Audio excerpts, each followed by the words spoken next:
शिव का स्वरूप योनिलिंग होगा। भृगु का शाप। अर्थ, राजा दिलीप ने वशिष्ठ से प्रश्न किया, त्रिपुर दैत्य को मारने वाले 5 मुंह, 4 हाथ व 3 नेत्र वाले त्रिशूलधारी शिव का पार्वती सहित गर्हित स्वरूप योनिलिंग कैसे हो गया? इस शंका का समाधान कीजिए। इस पर वशिष्ठ जी ने बताया कि एक बार मुनियों की बैठक में यह निश्चय हुआ था कि इन तीनों देवताओं में कौन सा देवता सत्वगुण वाला है, इसका निर्णय किया जावे। इसके लिए सबने भृगु ऋषि को नियत किया और उन्हें तीनों देवों ब्रह्मा, विष्णु व महादेव की परीक्षा लेने को भेजा। इस निश्चय के अनुसार भृगु ऋषि के शंकर के यहाँ जाने का वर्णन पुराणकार ने जो किया है, उसे हम संक्षेप में यहाँ देते हैं।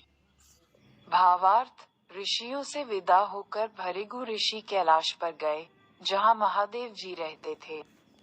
शंकर के द्वार पर पहुंचकर भृगु जी ने शूल धारण किए महारौद्र रूप नंदी को देखा और वे उससे बोले, मैं भृगु ब्राह्मण हूँ, शंकर जी को देखने, मिलने आया हूँ, अतः मेरे आने की बात शंकर जी से जाकर शीघ्र ही कह दो। नंदी उनके वचन सुनकर उनसे बोला कि शंकर जी एकांत में पार्वती के साथ क्रीड़ा रमण कर रहे हैं, अतः तुम जीवित रहना चाहते हो तो यहाँ से तुरंत भाग जाओ। इस प्रकार नंदी की बात सुनकर भृगु जी वहीं शंकर के द्वार पर बैठ गए और बहुत दिनों तक बैठे रहे। बहुत दिन होने पर भी जब उनसे शिवजी नहीं मिले तो अत्यंत क्रोधित होकर भृगु जी ने शंकर को शाप दिया कि तामस में फंसा हुआ शंकर मुझे नहीं जानता है, वह नष्ट हो जाएगा। नारी के साथ समागम में तल्लीन शंकर ने मेरा अपमान किया है, अतः उनका स्वरूप भी योनि लिंग हो जाएगा। शंकर के भक्त लोग जो लोक में भस्म लिंग व हड्डी धारण करेंगे वे सब घोर पाखंडी एवं वेद से बहिष्कृत होंगे।